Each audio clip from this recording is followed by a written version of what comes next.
This week's episode is brought to you by Audible. Audible is the internet's leading provider of audio entertainment with over 150,000 titles to choose from. When you're done with this episode, please visit audibletrial.com/The Renaissance for a free audiobook with your free 30-day trial membership. This week's recommendation is The Agony and the Ecstasy by Irving Stone. Since this week's episode is going to be on Ghirlandaio, I thought I would recommend a novel about his most famous student, Michelangelo. Despite some inaccuracies, this fictionalized account of Michelangelo's life helps to paint a picture of the artist in high Renaissance Italy. It's a wonderful story that does flesh out a complex relationship that existed between Michelangelo and Pope Julius, who commissioned the painting of the Sistine ceiling. You may choose this or another one of their many titles when you visit audibletrial.com/The Renaissance for your free download.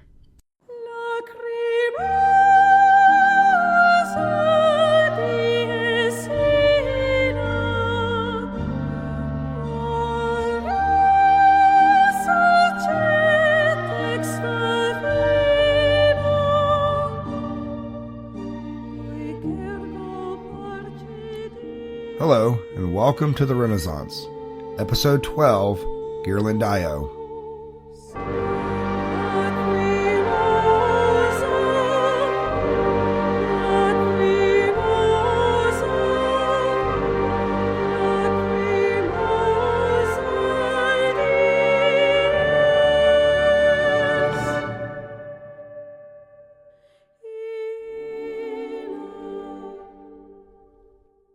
Before we get started, I'd like to remind everyone about the Renaissance Tour of Italy.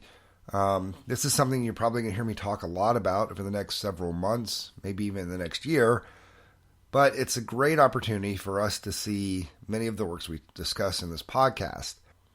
For me, there's just something magical about being able to walk the same streets that were once trod by Michelangelo and Leonardo, and to see many of their works in person.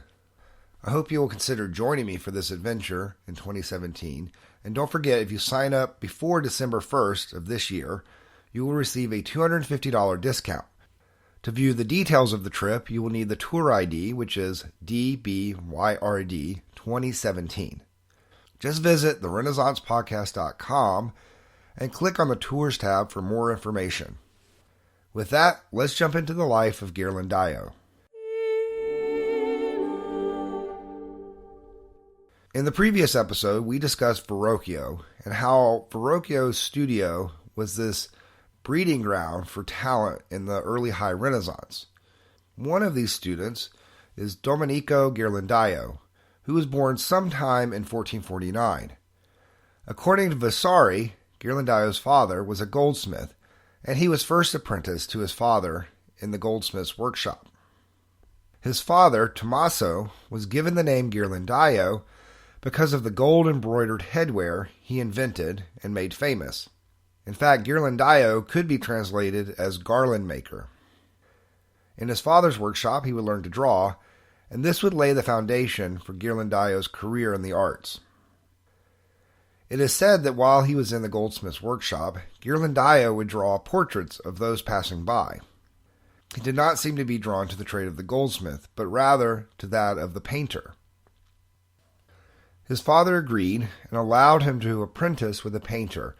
Some historians point to the painter Alesso Baldovinetti, but others claim that he studied directly under Verrocchio, just like Leonardo, and in fact was in the workshop with Leonardo. Either way, by the 1470s, Ghirlandaio was beginning his first commissions. His first works were in the Vespucci Chapel in Ognissanti. If you recall from episode 10 on Botticelli, this is where Simonetta was buried, as well as Botticelli. Vasari sums these paintings up as a dead Christ with some saints, and a Misericordia over an arch, in which the portrait of Amerigo Vespucci was painted. It was during this time that Ghirlandaio painted several portraits in tempera. One of these portraits, entitled simply Portrait of a Man, was painted in 1477, and it's one of his earliest known works. The identity of the man is unknown, but most likely it's one of Florence's many aristocrats. and Ghirlandaio painted several well-known nobles and important church figures during this period. Ghirlandaio became known for his ability to capture a likeness and expression. And almost like Roman portraiture, we see some imperfections, rather than a fully classicized painting. So his work is less idealized and more realistic. Ghirlandaio's first major commission that we're going to look at is St. Jerome in his study, painted around 1480. Now, this is the first work that brought Ghirlandaio popular acclaim, and it was painted for the Church of Ognissanti as well. For those of you who are unfamiliar with St. Jerome, he translated the Bible from Greek into Latin. Latin was the common language. His goal was to allow for common people to be able to read the Bible. And therefore his translation is written in Vulgar Latin, which means common Latin. It's somewhat ironic because this is an issue that would split the church towards the end of the High Renaissance, as reformers such as Martin Luther argued that the Bible should be in the vernacular language so that common people could read it. St. Jerome himself is considered a doctor in the Catholic Church because of his contributions in translating the Bible. This painting was commissioned by the Vespucci family, and they also commissioned Botticelli at the same time to complete a painting of St. Augustine on the opposite side of the door, so both of these paintings would flank the entrance. It's possible that Ghirlandaio was influenced by Van Eyck's version, which was in the collection of the Medici family at the time. We see Jerome in his study with all the trappings of a scholar, with his pens, his books, his lectern. This helped to emphasize the Renaissance obsession with the humanities and the study of classical text in Greek and Latin. After completing this painting, Ghirlandaio was summoned to Rome by Pope Sixtus IV to paint the chapel. Yes, that's correct. This is the Sixtus who built the Sistine Chapel.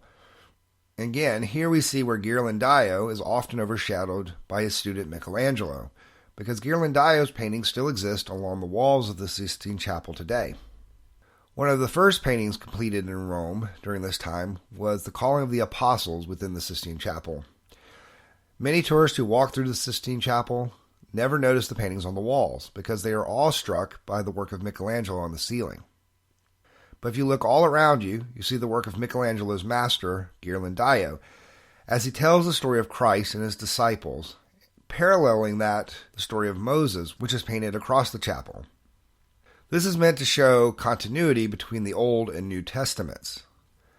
The painting of Christ calling the apostles depicts the moment that Jesus calls the disciples to cast away their fishing nets and follow him. Jesus famously says, "I will make you fishers of men." One of the artists that we'll talk about next time, Perugino, was brought in to assist with this massive project and help paint the walls of the Sistine Chapel. Returning to Florence, we're going to look at his painting of the Last Supper in 1486. If you look up an image of the Last Supper by Ghirlandaio, you'll find two images. Both are almost identical except for a few details, such as the cross between the arches in one and some of the positions of the apostles. This is not unusual. Artists would often use the same sketch for multiple paintings. We're going to discuss the later version in the Church of San Marco. The earlier one, which is almost identical as I said, is painted in the convent of Ognissanti. What's interesting is that both of Ghirlandaio's Last Suppers are very similar to one painted by Andrea del Castagno 30 years earlier. He follows a common motif depicting the Last Supper before Christ is arrested and crucified. Christ is in the center, and to his left is John, who's fallen asleep. This is the dramatic point in the story when Christ reveals that one of his disciples will betray him. That person, of course, is Judas, who is betrayed is separated from the others, and in this case he's painted across from Christ, and he's the only member of the disciples not facing the viewer. The painting itself is loaded with symbolism, alluding to Christ and the crucifixion. In the background, we see a peacock, which alludes to the immortality of Christ. In the Renaissance, it was believed that the peacock's flesh would not rot or decay, and therefore this alluded to Christ's immortality. The spots on the tail feathers were believed to represent the all-seeing eye of God. If we look further, we see a cat next to Judas.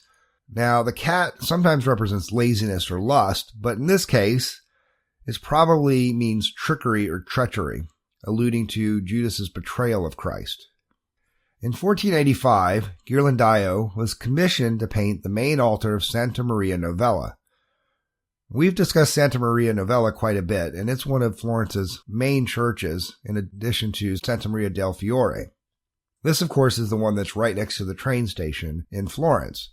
Again, it's a masterpiece of fresco, but is often overlooked due to the famous works by Masaccio and Paolo Uccello, which are also in the same church. This piece was commissioned by the Tornabuoni family, who we mentioned in the episode on Verrocchio, and the chapel contains several images depicting the life of Mary. Here we see the birth of Mary. In the background, we have St. Anne, Mary's mother, who's propped up in bed, while the midwives prepare Mary for a bath. Above all of the figures, there's a frieze of dancing putti behind the main scene, which seem to be celebrating the birth of Mary. If we go back to the midwives, we'll notice that they're all dressed as well-off Florentines, and very much in the Florentine fashion of the day.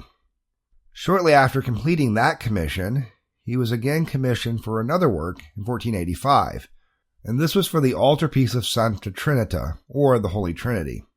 It's here that we see most strongly the influence of Flemish art on Ghirlandaio. The colors and the realism of the figures mirror those of artists like Van Eyck.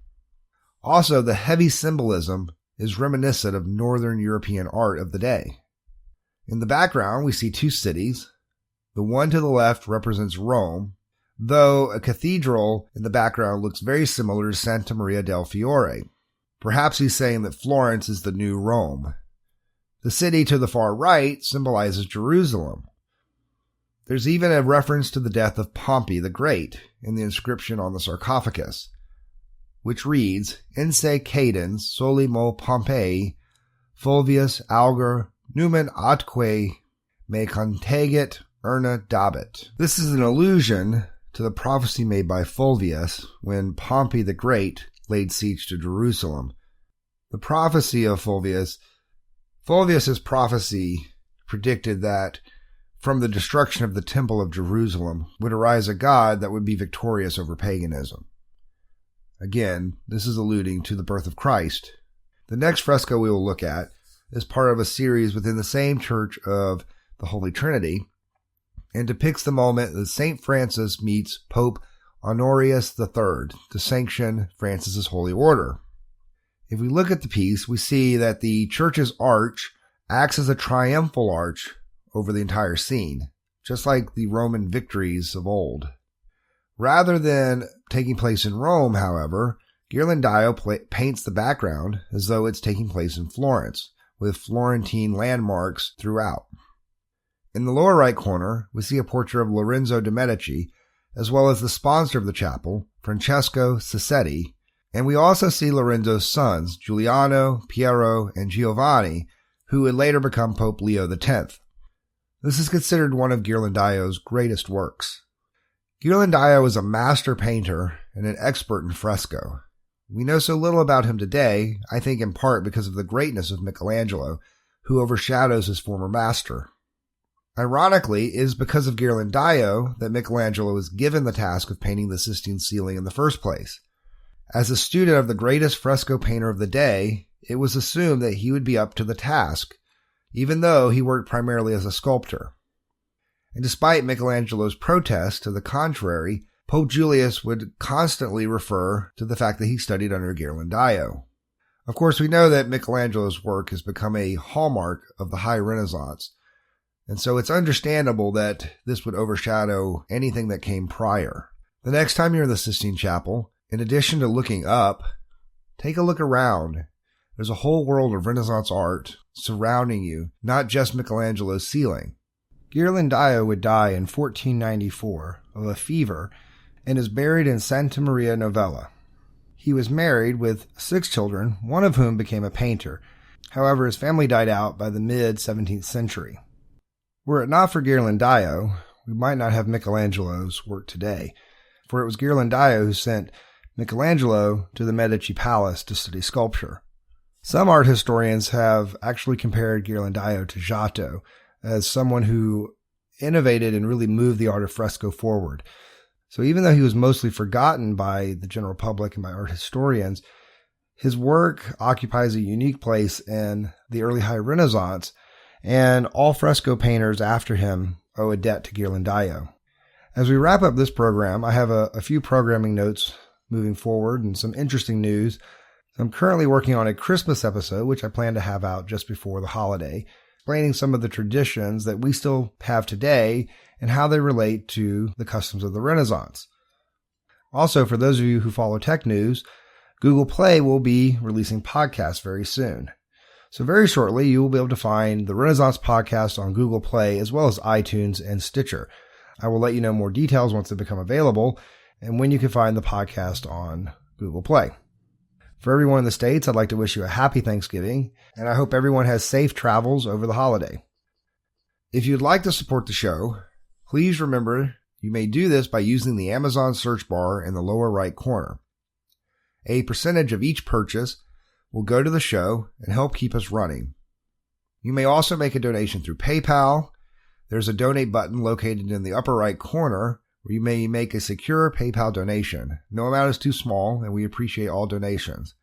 And if you don't mind, please consider writing a review for the show on iTunes or Stitcher. This helps us get a little bit higher ranking and helps us to spread the word about what we're doing.